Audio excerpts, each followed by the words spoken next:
Sunday school, and we would do this trick. I would take a piece of paper and punch little holes in it and stick my fingers up through it, and then the kids in the class would put their name on one of the fingers, and we would see our separateness was an illusion.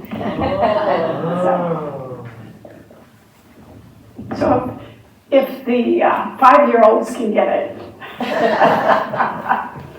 Yeah, today I'm going to be talking about unity, and I'm going to be talking about the use of the circle as a symbol of that unity, and often termed mandalas, or mandalas, however you want to pronounce it. So, and I think I know everyone here today, and I have a guest from Northern California. So make you feel comfortable, thank you. So mandalas are paintings. They're painted on silk sometimes. I was first introduced to them when I went to Kathmandu and met Tibetans in exile. It was really, I bought a couple, they were beautiful. But essentially I was looking, last night we had a high school reunion, and I was thinking how we each created our own tapestry of life, and major events and major people and plants and animals that have effect. So today we're going to do some work on it. If you want to do your mandala at home, that's fine too. You can just take one of the printouts and take it home and in the quiet work on it. You know, because there are times when we feel anxious, especially now with politics the way it is, and we feel disconnected from the world. But the truth is, very simple actions and thoughts and the decisions we make can have an impact, and a profound impact, on the lives of the people around us. And as I said before, separation is an illusion. We're all one. So I believe why we come to church is we want to know about this unity. We want to feel one with all. We want to feel one with the Creator, with the creation. First, I have a couple of jokes. So, once upon a time, a rabbi and a priest and a minister walk into a bar. And the bartender looks up and he goes, "What is this, a joke?" Okay.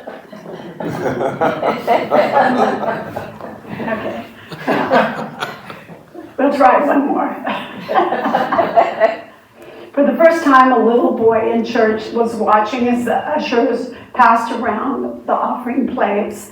And when they came near to the little boy said, "Daddy, don't pay for me, I'm under 5.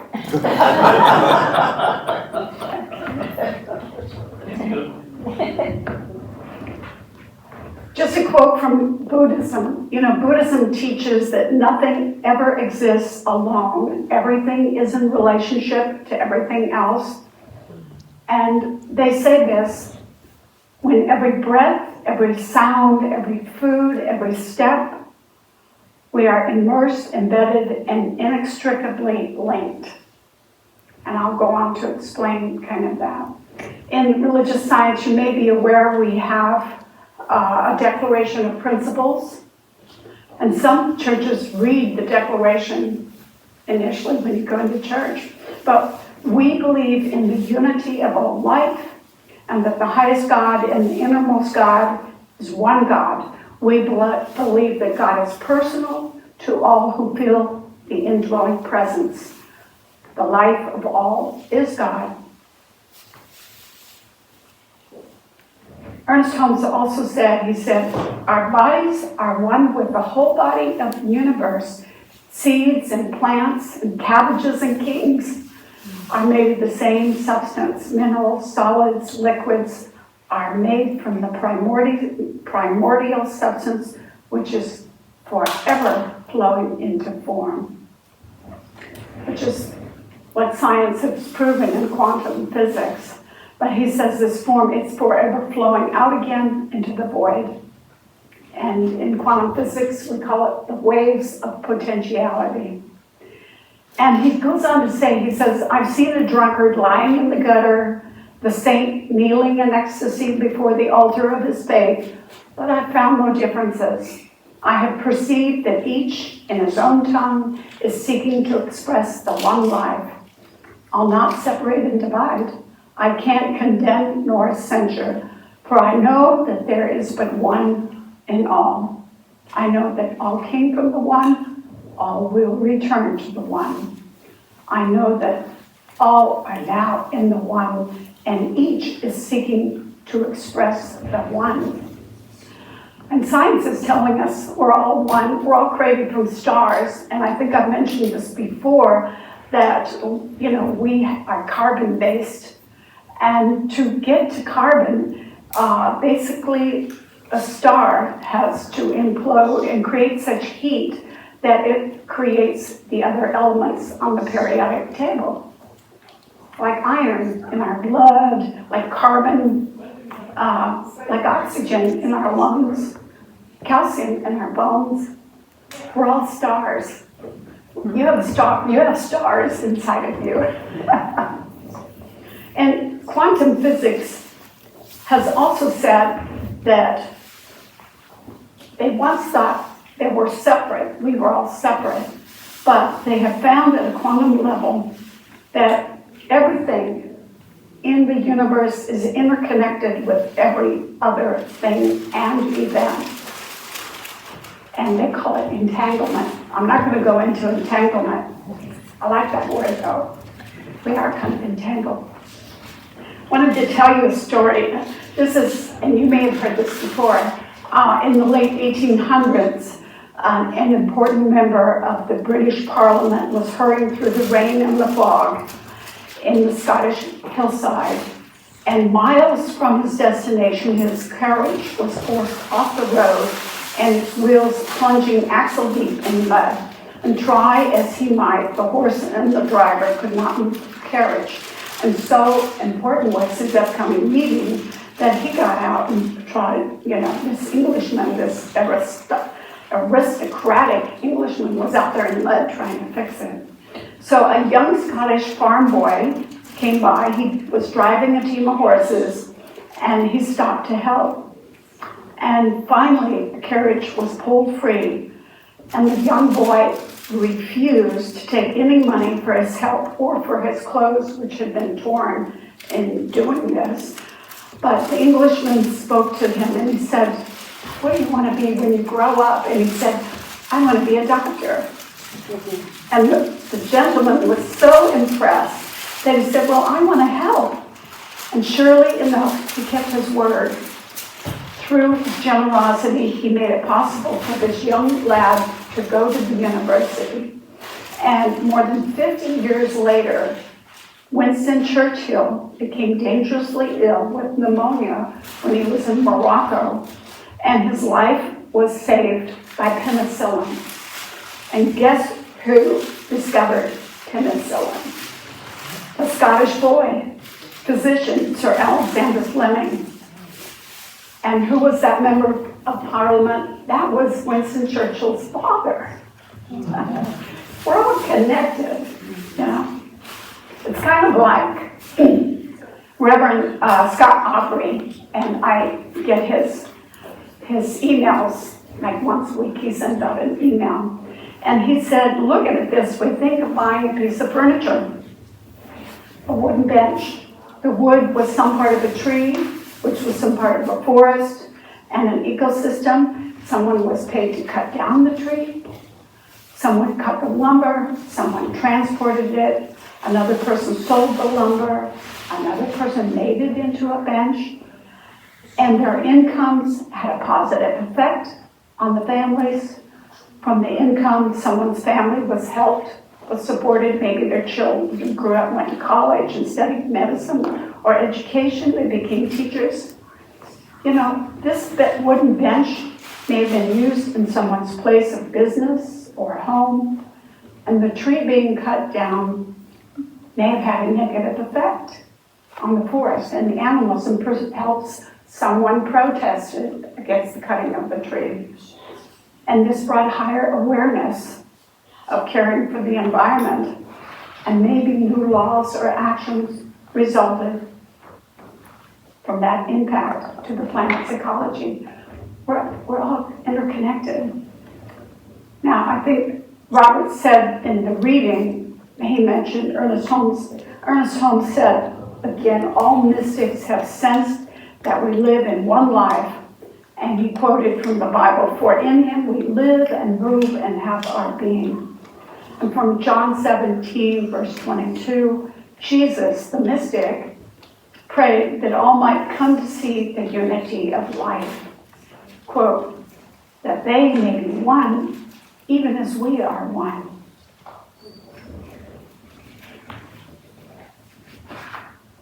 So another story, having been raised on a farm from Nebraska also, like a certain politician too. I like stories about crops, things that grow. Well, a farmer had award-winning corn, and each year he entered his corn in the state fair, and he would get blue ribbons. Well, one year a newspaper reporter interviewed the farmer and learned something interesting. The reporter discovered that the farmer shared his seed corn with his neighbors. Well, how can you afford to share your best seed corn with your neighbors when they're entering corn in the competition just like yours? Well, the farmer said, don't you know? They should know. The wind picks up the pollen from the ripening corn. If you know corn, it has tassels, and it's pollinated. And it swirls from field to field. And if the neighbors grow inferior corn, cross-pollination will degrade the quality of my corn. He said, if I'm to grow good corn, I must help my neighbors grow good corn. And I like to call this the sort of the divine tapestry, interconnection and unity of plants, of animals, of people. You know, this was an idea that was used by the early Christians, but in the 4th century, for some reason it was removed. But Tibetan Buddhism, Hinduism, tradition of the first people, the indigenous cultures, and Egypt and India, you still find people practicing this, and most of it is in the form of a mandala. And they don't, you know, these religions, having traveled all over the world, they don't compartmentalize their spirituality. They, you know, like a trip to the market, a trip to a hotel, a trip to any event is a sacred journey. In India, you know, they say namaste or namaskar. If you know, when the first time you see someone, you acknowledge them, the spirit within. I acknowledge the spirit in you. And the same, like in Hawaii, people say aloha means hello. No, the ha is the spirit, the breath. So aloha is I honor the spirit in you. So mandala comes from the word circle, and it's the symbol of the universe in an ideal form. It's used. They have sand mandalas that the Tibetans do, and then when they're done, they just brush them away. They're really beautiful. They show the impermanence of life. They have teaching mandalas, and they have healing mandalas. Now, Christians have mandalas, or they have had for centuries, and I wanted to show you a slide here. Oops, what happened to it? Just what to speak.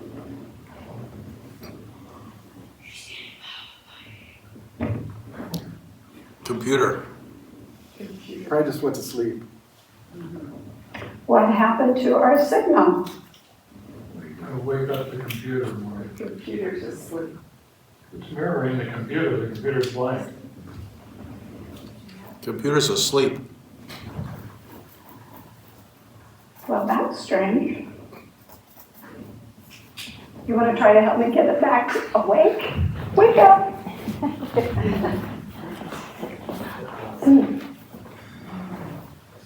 Wait, maybe it shut off for some reason.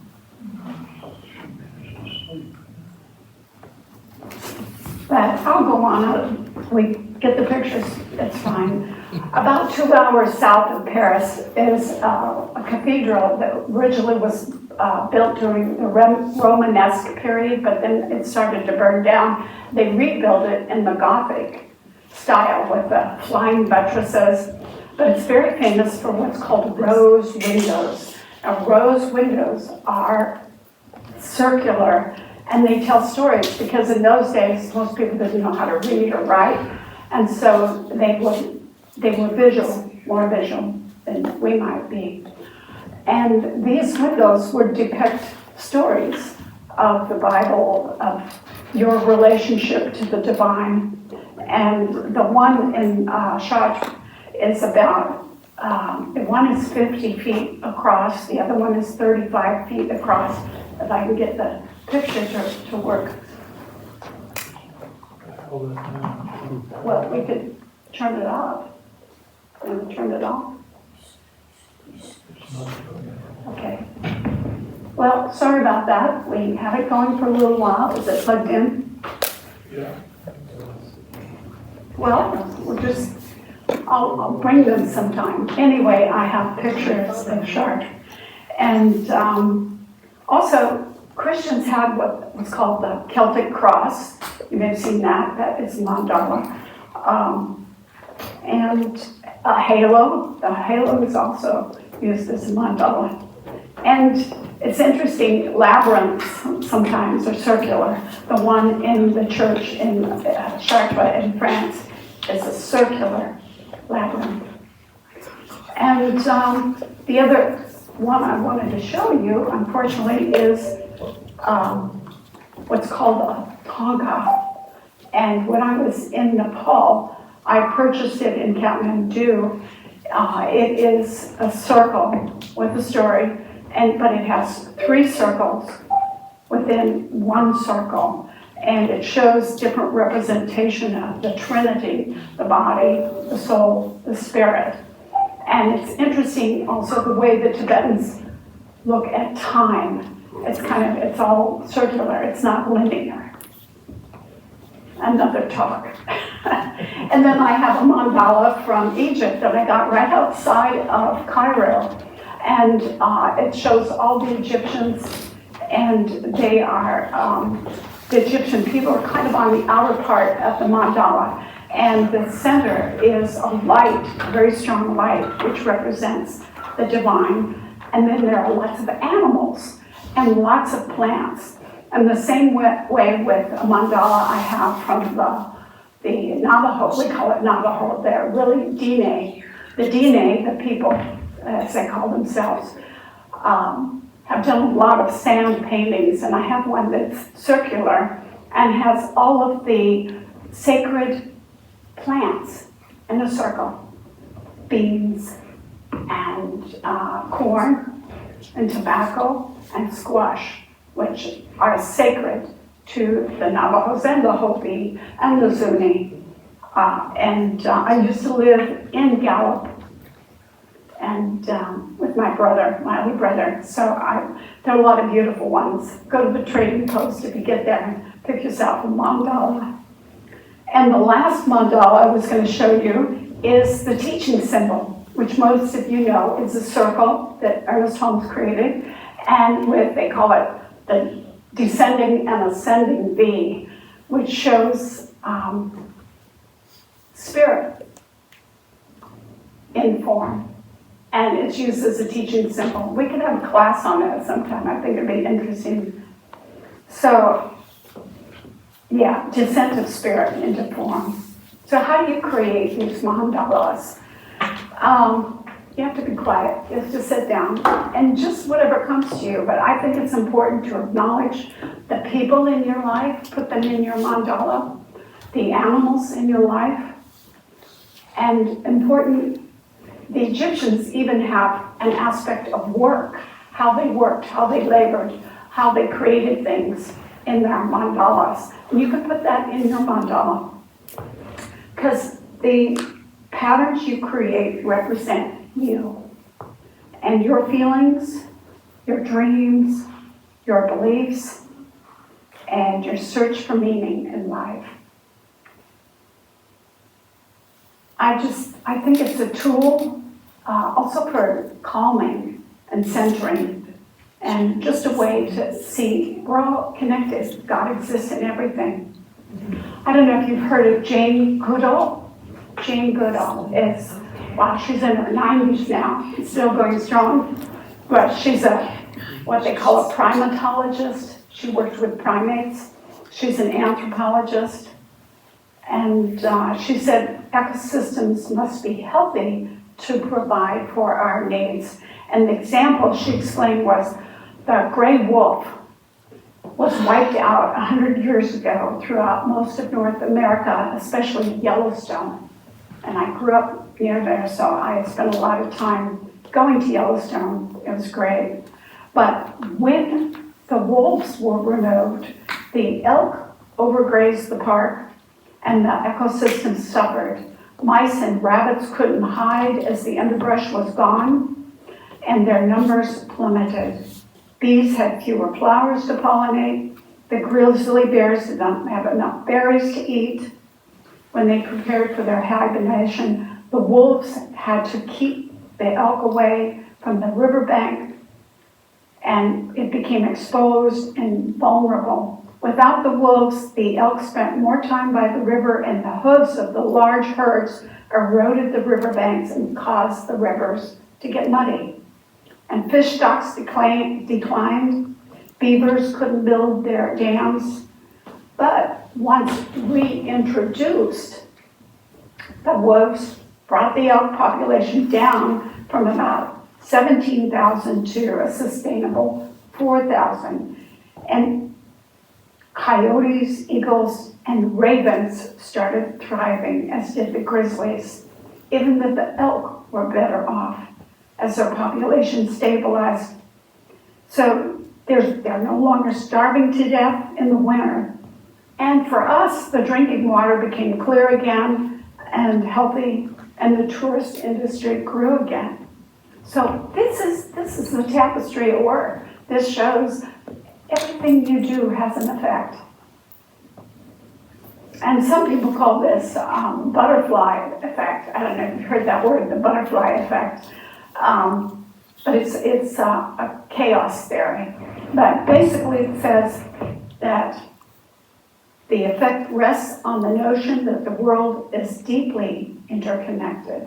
One small occurrence, like the flapping of the wings of the butterfly, could cause a typhoon. It's like, well, maybe. I wanted a quote from someone I really enjoy her readings. Her name is Saint Hildegard of Bingen. She was a Catholic mystic and born in 1098.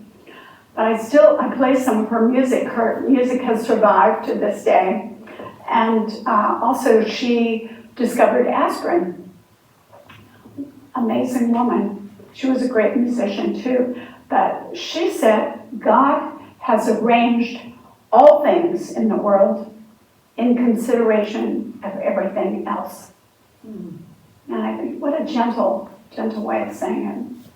So sorry about the pictures, but I want to say that I envision a world that grows as one global community and honors interconnectedness, honors differences.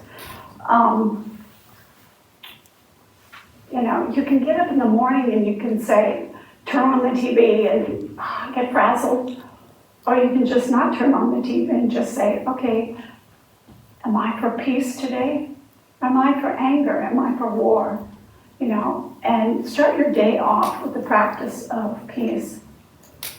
John Muir, who most Californians know John Muir, I think he was born in 1838. He was the father of the national parks and the creator of the conservation movement. And most of you know he was responsible for creating the Sequoia and the Yosemite National Parks. He said, when one tugs at a single thing in nature, we find it attached to the rest of the world. So, just your tapestry has many threads and is attached to many people. plants and animals. So I just say for today, go forward and add a beautiful and loving thread to your tapestry today and this week and this year. And I have an affirmation in closing. Let's say this together. I am one with all. I am one with all. It's all good. It's all good. It's all God. It's all God. All God. So it is. So it is.